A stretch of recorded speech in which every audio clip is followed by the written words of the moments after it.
देवहूति ने कहा जो उस समय आपने शर्त रखी थी कि संतान होगी जंगल में जाऊंगा, इसलिए मुझे आज संतान चाहिए।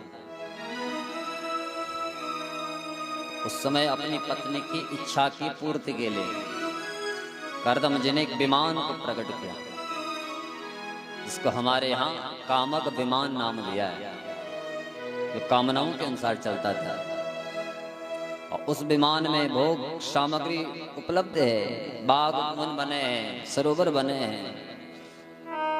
भगवती देवहूति से कहा कि जाओ उस विमान पर आरूढ़ हो जाओ।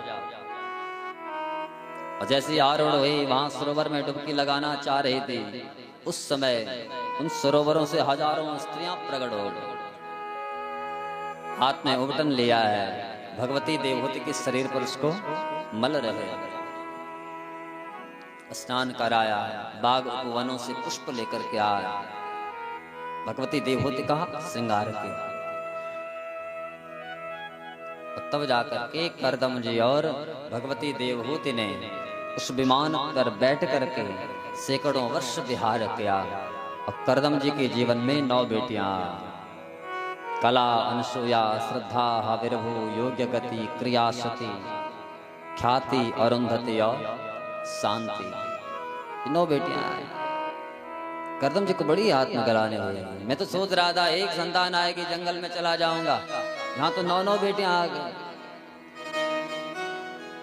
और अपने आप को सन्यासी नहीं बना पाया, इस गृहस्थ से दूर नहीं लेकर के जा पाया, तो तुरंत कमंडल उठाए, जंगल की ओर दौड़ने लगे। भगवती देवहूति आए, चरण पकड़ लिए, कहा महाराज कहाँ जा रहे हो? कर्दम जी ने कहा कि देवी याद करो, मैंने शर्त रखी थी संतान आएगी जंगल में जाऊंगा, इसलिए आज जंगल में जा रहा। देवहूति ने कहा मैं जाने के लिए नहीं रोक रही हूं, लेकिन ये तो बताओ ये जो 9 कन्याएं हैं, इनके लिए वर कौन ढूंढेगा? मैं अकेले कहां कहां भटकूंगी? आप तो जंगल में रहोगे और मैं यहाँ इनके लिए वर ढूंढने कहां कहां जाऊं? तो कर्दम जी ने उस समय आकाश की ओर देखा, तो वहां ब्रह्मा जी के साथ मरीचाद ऋषि जा रहे हैं, जिनमें नारद जी नहीं है। 9 बेटा साथ में है। मन में भाव आता है मेरी 9 बेटियां, ब्रह्मा जी की 9 बेटा, तो क्यों ना अपनी 9 कन्याओं का विवाह ब्रह्मा जी के बेटों के साथ करता। ब्रह्मा जी से कहा कि प्रभु यदि आपकी इच्छा हो तो मैं अपने बेटों का विवाह तुम्हारे पुत्रों के साथ करूं। ब्रह्मा जी ने कहा जो तुम्हारी इच्छा। तो कालांतर में अपनी उन 9 कन्याओं का विवाह कर्दम जी ने ब्रह्मा जी के 9 बेटों से किया।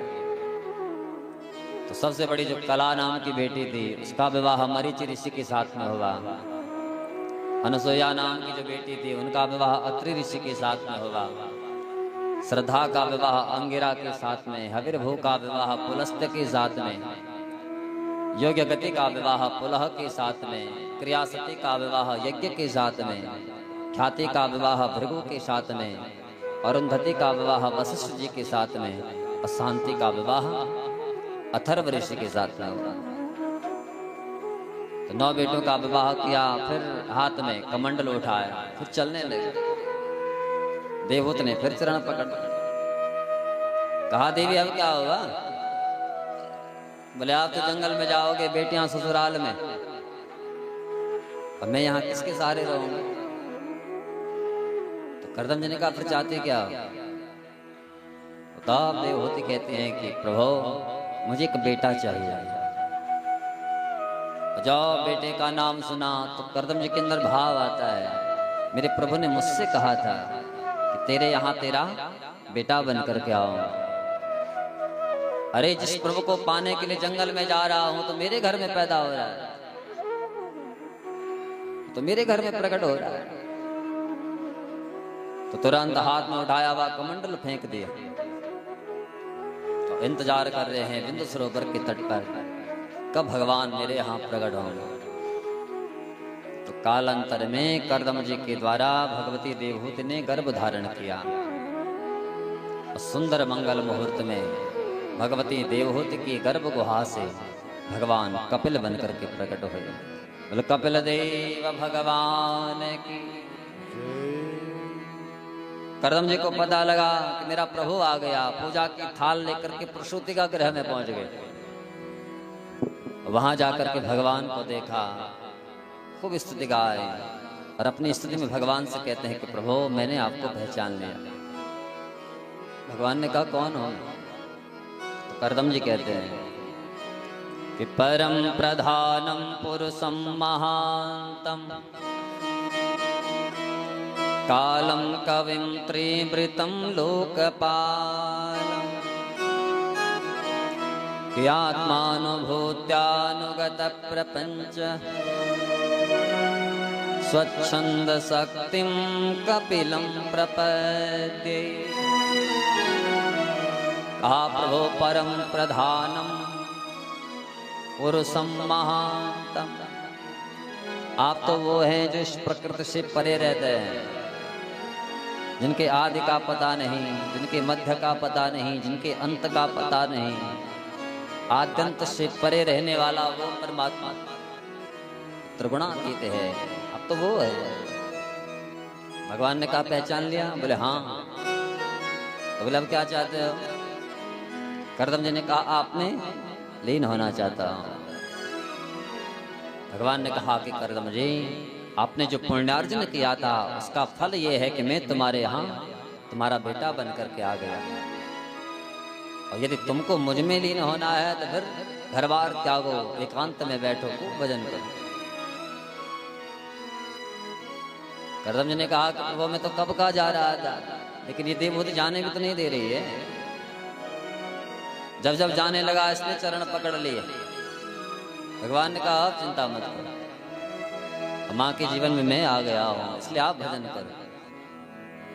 तो पिता को भजन करने के लिए भेज दिए। घर में भगवती देवहूति, भगवान कपिल।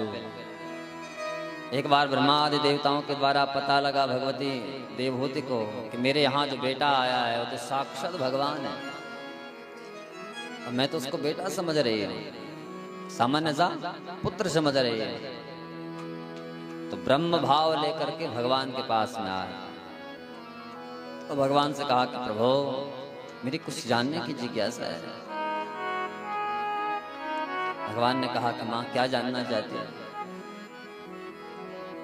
भगवती देवहूति कहती हैं कि तम त्वागता हम शरणम शरण्यम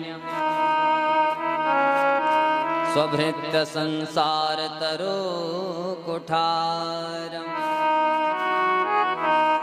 कि जिज्ञासया हम प्रकृति पुरुषस्य नमामि सद्धर्म विदाम वरिष्ठम। भगवती देवहूति कहती हैं जिज्ञासया हम, तो जानने की जिज्ञासा।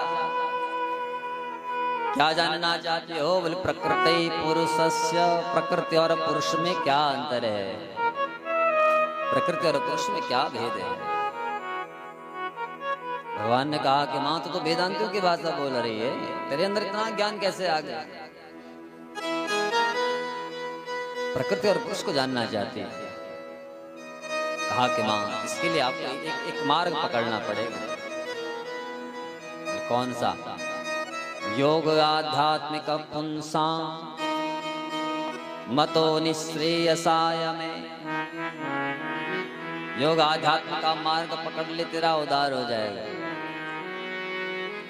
आध्यात्म के पथ को जो जीव पकड़ लेता है, उसके अंदर ये भाव जगता है कि मैं जहां भी जाऊं मुझे वहां मेरा आराध्य मिल जाए, मेरा प्रभु मुझे मिल जाए। और आध्यात्म का मार्ग घर में रहकर के पकड़ा जा सकता है। आप परिवार का पालन करो, परिवार का पोषण करो, लेकिन अपना नियम बनाओ कि मुझे अपने आराध्य को मनाना है।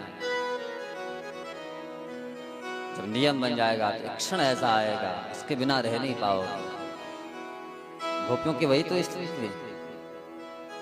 अपने परिवार के साथ में सास ससुर सबकी सेवा कर रहे हैं, बच्चों को पाल रही है, लेकिन मन में किसको बैठा रखा है? कृष्ण को।